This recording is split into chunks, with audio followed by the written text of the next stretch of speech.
There is something almost strange about Marcus Aurelius. He was one of the most powerful men in the ancient world.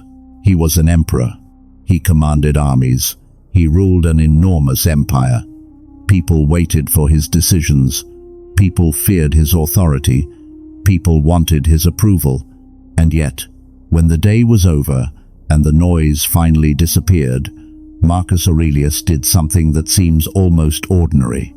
He wrote to himself, not to the Senate, not to his generals, not to the people of Rome, to himself. And perhaps the most interesting part is this.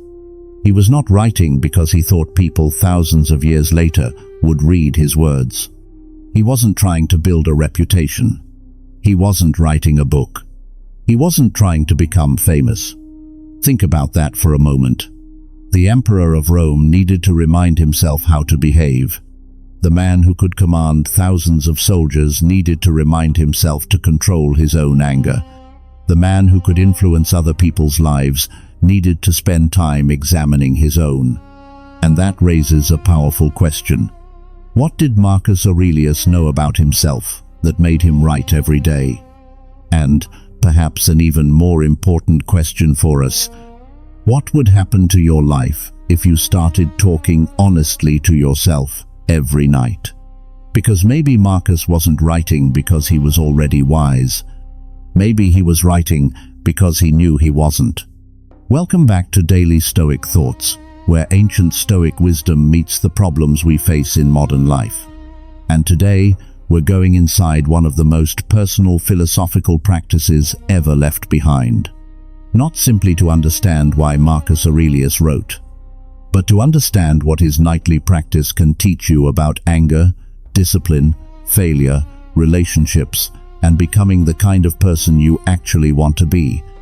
So, stay with me until the end, because we're going to turn Marcus's ancient practice into a simple evening ritual you can start tonight. The emperor who knew he needed correction. Imagine finishing a day in ancient Rome. You have spent hours making decisions that affect entire provinces. You have dealt with political pressure. You have dealt with conflict. You have dealt with people who disagree with you. You have responsibilities waiting for you tomorrow. You are exhausted. And finally, you are alone. What do most people do at that moment? They reach for entertainment. They scroll. They watch something. They distract themselves until sleep arrives. Marcus did something different. He examined himself. And that distinction matters, because there is a huge difference between ending your day and learning from your day. Most people do the first. Very few do the second. Marcus understood that if he didn't consciously examine his thoughts, his reactions could begin controlling him without his permission. Someone insults you. You become angry. Someone ignores you. You become resentful. Someone succeeds. You become jealous. Something goes wrong. You blame someone else. And because the reaction happens so quickly, you don't stop to ask, why did I react that way? Marcus did. His writings repeatedly return to questions about judgment, anger, mortality, duty, relationships, and self-control. Scholars describe the Meditations as a form of philosophical exercise, written reminders designed to help him train his character and prepare his mind for situations he would encounter. That means his journal was not simply a record of what happened. It was a tool for deciding what he would become. And that changes everything. He wasn't writing about his day, he was training for tomorrow. This is where Marcus's practice becomes incredibly useful for us. Imagine that you had a bad day. Someone at work disrespected you. You lost your temper with someone you love. You wasted 3 hours doing something meaningless. You promised yourself you would exercise, but you didn't. You spent the entire day worrying about something you couldn't control. At night, most people simply move on. Marcus would have another option. He could ask, what happened? But then he could go one level deeper. How did I respond? And deeper still, was that response worthy of the person I want to become? That last question is where real growth begins. Because you cannot control everything that happens to you. You cannot control whether somebody respects you. You cannot control whether someone leaves. You cannot control whether your plans work. You cannot control what another person says about you. But you can examine your own response. That was central to Stoic thinking. Marcus wasn't using philosophy as entertainment. He was using it as preparation. The notebook was a training ground. Every evening, he was trying to put the right ideas back into his mind before the next difficult day arrived. Think about an athlete.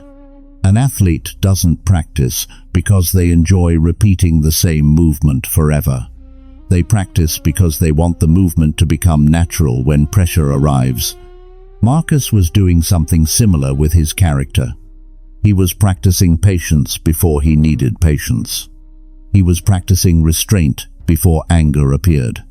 He was reminding himself of mortality before facing loss. He was rehearsing his principles before life tested them. That is why his writing can feel so repetitive. He keeps coming back to the same ideas, again and again and again, because knowing something once is not the same as remembering it when you need it. The person you see at night is often more honest than the person you show during the day. There is another reason this practice is so powerful. During the day, we perform. We present ourselves differently depending on who is watching. At work, you may appear confident. Around friends, you may appear relaxed. Around your family, you may act strong. Online, you may show the best version of your life. But when you are completely alone, there is nobody to impress. That is where honesty becomes possible. And that is one of the reasons Marcus's writing is so fascinating. The Meditations was not originally written as a polished public work. It is filled with terse reminders, repetitions, self-corrections, and philosophical exercises. The work's traditional title itself is associated with the idea of writings to himself, Internet Encyclopedia of Philosophy. He was not trying to sound impressive. He was trying to become better. There is a lesson there that modern life desperately needs. Don't only manage your image, manage your character. Your image is what other people think you are. Your character is who you are when nobody is watching. And character is built in those quiet moments when you are forced to tell yourself the truth. What if you ended every day with 3 questions? You don't need to become an emperor. You don't need a leather notebook. You don't need an ancient Roman lamp beside your bed. You can begin with 3 questions. First, what did I do well today? Not, what did I accomplish? That's different. Ask, where did I show patience? Where did I choose discipline? Where did I resist an impulse? Where did I help someone? Where did I remain calm when I could have become angry? Because those moments matter. The second question, where did I fail myself today? This one is harder, but it may be the most important. Did you gossip? Did you procrastinate? Did you lose control of your temper? Did you spend too much time worrying? Did you say something cruel because you were hurt? Did you allow somebody else's behavior to control your peace? Be honest. But don't turn honesty into self-hatred. The Stoics were interested in correction, not punishment. You are not writing the journal to tell yourself that you are worthless. You're writing it so tomorrow doesn't have to repeat today. And that leads to the third question. What will I do differently tomorrow? Not 10 things. 1. Because vague promises are easy to make and easy to forget. Make it concrete. Tomorrow, I will pause before responding when I'm angry. Tomorrow, I will spend 30 minutes without my phone. Tomorrow, I will finish the task I keep avoiding.